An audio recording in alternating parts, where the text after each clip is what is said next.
अस्सलामुअलैकुम प्यारे शागिर्द साथियों, उम्मीद करता हूँ कि आप सब खैरियत से होंगे।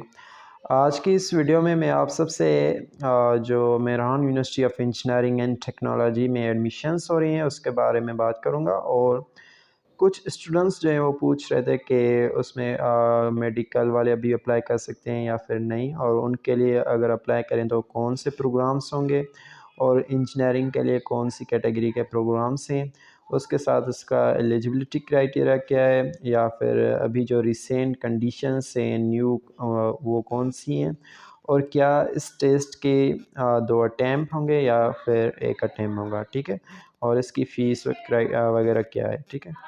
तो सबसे पहले अगर मैं आप सबको बताऊं तो यहाँ पे एक एचएससी पार्ट 1 जो है वो, या फिर इक्विवेलेंट जो है एनुअल एग्ज़ाम आपने 2022 में पास किया हो, ठीक है, या फिर दूसरी कंडीशन इसमें ये है कि एचएससी पार्ट 2 जो है वो आपने अर्लियर जो 2020 है उसमें आपने 60% जो है मार्क्स हासिल किए हों सारे प्रोग्राम्स के लिए, ठीक है, सारे सब्जेक्ट्स जो हैं उसमें 60% जो है वो मिनिमम क्राइटेरिया बताया गया है।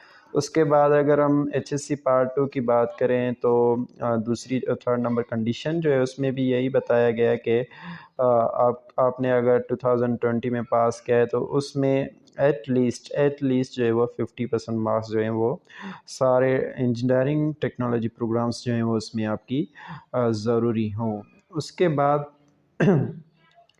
यहाँ पे है ग्रेस मार्क्स का जो कंडीशन है, ठीक है, उसमें ये कहा गया है कि कोरोना की वजह से जिन स्टूडेंट्स को ग्रेस मार्क्स मिली हैं तो वो काउंट नहीं की जाएंगी। उन हिसाब से उनका जो ग्रेड बन रहा है वो मार्क्स जो हैं वो रिड्यूस करके फिर आपका जो ग्रेड होगा वो काउंट होगा, ठीक है। उसके बाद अगर हम देखें तो प्री इंजीनियरिंग ग्रुप के लिए बैचलर ऑफ इंजीनियरिंग में कुछ प्रोग्राम्स हैं जैसे biomedical, chemical, civil, computer system, electrical, electronics वगैरह वगैरह, ठीक है, यहाँ पे लिखे हुए हैं।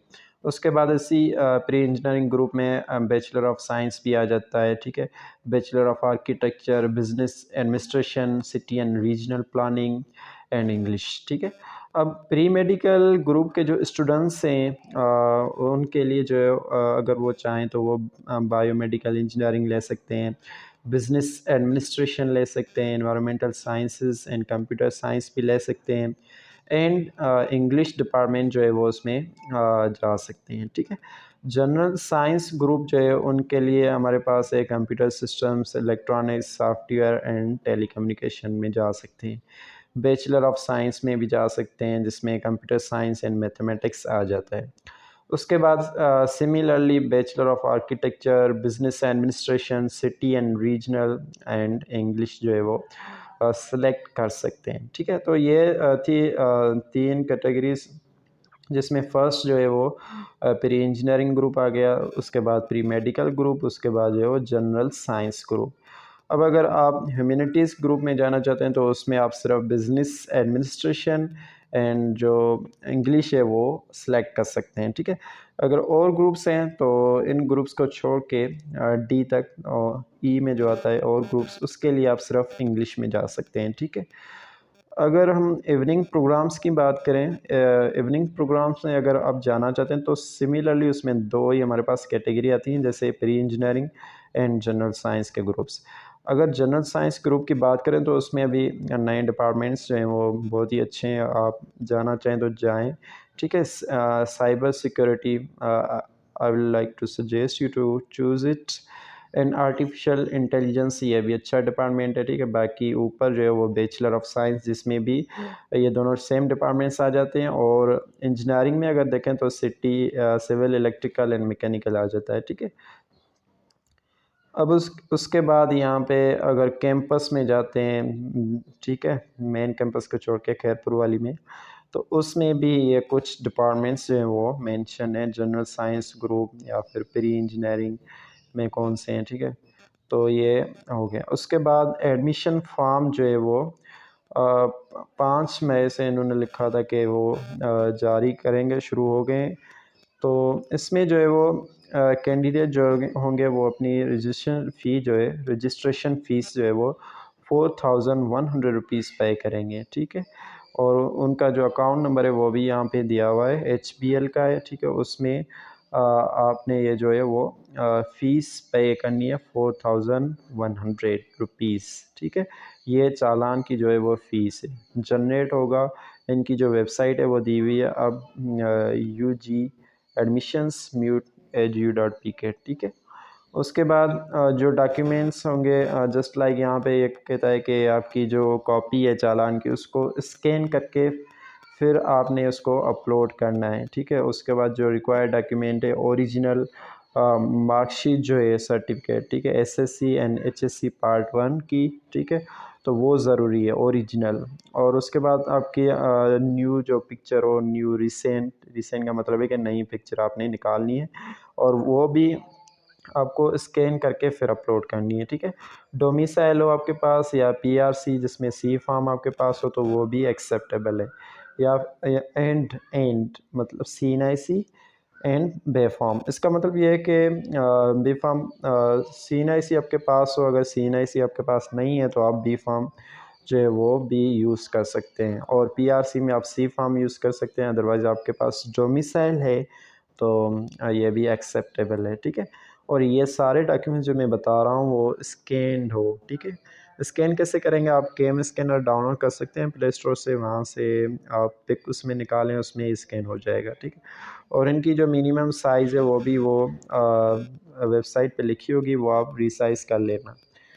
उसके बाद जो है वो आप May 22 जो है वो पोर्टल जो है वो एडमिशन जो जारी होगी उस टाइम तक आप फिल कर सकते हैं।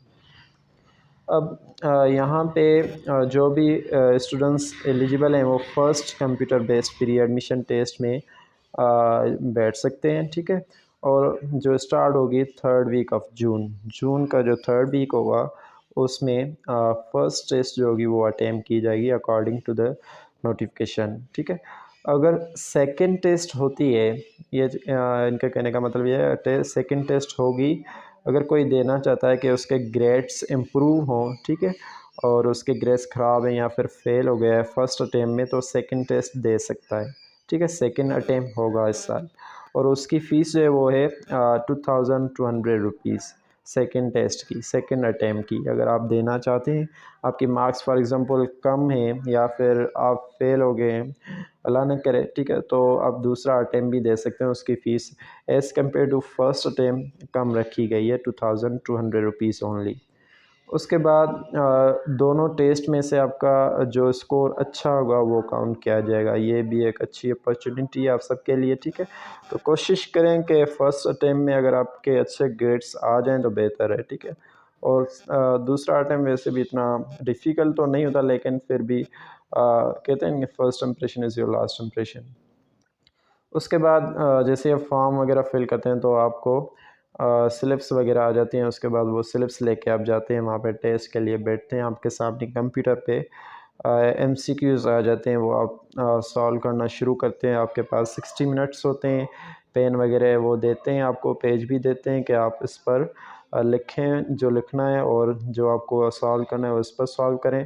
और 60 मिनट्स में आपके सामने MCQs अपीयर होंगे। आप नेक्स्ट भी कर सकते हैं, बैक भी कर सकते हैं, बाद में कोई MCQ सिलेक्ट करते हैं तो भी आप कर सकते हैं। आपके पास टाइम स्पेसिफिक जो किसी पोर्शन के लिए हो वो नहीं है, ठीक है। उसके बाद मतलब कि आप पहले फ़िज़िक्स करें, केमिस्ट्री करें, इंग्लिश करें, मैथ्स करें, जो पोर्शन करें, जो नंबर MCQs करें, आपकी मर्ज़ी कर सकते हैं। लेकिन नोट कर लें जो आप बीच में छोड़ते जा रहे हैं उसको पेज पे नोट करते जाएँ। पेन भी देंगे आपको, पेज भी देंगे, ठीक है। अब उसके बाद इन्होंने लिखा है कि अगर आपकी जो आप पास हो जाते हैं, फॉर सपोज़ टेस्ट भी पास कर लेते हैं, ठीक है, तो ये गारंटी नहीं है कि आपको सीट जो है वो दी जाएगी। डिपेंड करता है कि स्टूडेंट्स तो ज़्यादा पास होते हैं कि सीट्स जो हैं अगर वो कम होंगी तो ज़ाहिर-सी बात है कि जो टॉपर्स होंगे पहले सीट्स जो हैं वो उनको दी जाएँगी। उसके बाद अगर सीट कोई रह रह जाती है, ठीक है, तो वो आपको देंगे। Otherwise you will not be able to get the admission in this university, not in only in this but overall, ठीक है। अगर आपने जो है वो किसी टेस्ट में फ़ेल होते हैं तो आप ज़ाहिर सी बात है एडमिशन के लिए जो है वो डिस्क्वालीफाई हो सकते हैं।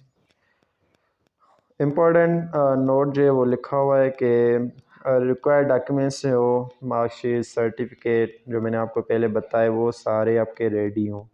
ठीक है, अगर ये डॉक्यूमेंट्स आपके नहीं होंगे तो आप जो है वो इंटरव्यू के टाइम फॉर सपोज़ कि अगर आपकी अल्लाह करे एडमिशन हो जाए तो इंटरव्यू के लिए बुलाएंगे। उसमें आपसे ये नहीं पूछेंगे कि इसकी वैल्यू क्या है, व्हाट इज़ पावर या what is scalar quantity, what is preposition, ये नहीं पूछेंगे। लेकिन वहाँ पे जाएंगे, डिपार्टमेंट सेलेक्ट करेंगे तो वहाँ पे वो आपसे डॉक्यूमेंट्स लेंगे। ठीक है, वो डॉक्यूमेंट्स आपके चेक करेंगे ओरिजिनल, तो ये लेके जाइएगा। ये सारे जो भी सेट है वो आप रेडी कर लें। बाकी अगर कोई किसी को सपोर्ट चाहिए, किसी को कोई हेल्प चाहिए इन डिटेल्स से लिहाज से, तो आप पूछ सकते हैं कमेंट में, अभी भी आपको कोई कन्फ्यूजन हो। ठीक है, और मैं आपको सजेस्ट करूँगा, अभी स्टूडेंट्स वेलफेयर फाउंडेशन जो है इसका फेसबुक पेज भी है, इंस्टाग्राम पे भी है, ट्विटर भी है और व्हाट्सएप पर भी आप उनसे कांटेक्ट कर सकते हैं कि उसमें अभी 16 टेस्ट जो है वो फ्री शेड्यूल की गई हैं, उसकी कोई फ़ीस नहीं है। इवन आपको प्राइज़ भी दिया जाएगा, कैश प्राइज़ प्लस सर्टिफिकेट। ठीक है, तो उन टेस्ट में पार्टिसिपेट करें। वो test E CAT and M D CAT के लिए हैं। ठीक है, ई कैट का मतलब ये है कि आप अगर इंजीनियरिंग में हैं तो इंजीनियरिंग के लिहाज से आपके लिए वो 8 टेस्ट ले रहे हैं फ्री ऑफ कॉस्ट, 100 MCQs, और वो स्पेशली जो है वो Mehran university of engineering and technology को टारगेट कर रहे हैं। हर साल वो टेस्ट लेते हैं, हर साल उनके स्टूडेंट्स जो होते हैं वो वहाँ पे क्वालिफाई करते हैं। काफ़ी स्टूडेंट्स जो हैं वो इनरोल भी हैं वहाँ पे। तो ये टेस्ट जो है वो 6 मई पे पहली टेस्ट है, 6th। ठीक है, और उसके बाद दूसरी टेस्ट है। शेड्यूल अपडेट किया गया है इन्होंने फेसबुक पेज पर भी, इंस्टाग्राम पे भी, ट्विटर पर भी, आप देख सकते हैं। अगर आपको कोई और कन्फ्यूजन हो तो वो भी आप मुझसे कमेंट सेक्शन में पूछ सकते हैं। मैं पूरी कोशिश करूँगा कि आपको जल्द से जल्द रिस्पांस दूँ और आपकी जो कन्फ्यूजन है वो दूर करूँ। उम्मीद करता हूँ कि आप सबको ये वीडियो पसंद आई होगी। अगर पसंद आए तो अपने दोस्तों के साथ भी शेयर करें और सपोर्ट करें। Thank you so much. जज़ाकल्लाह।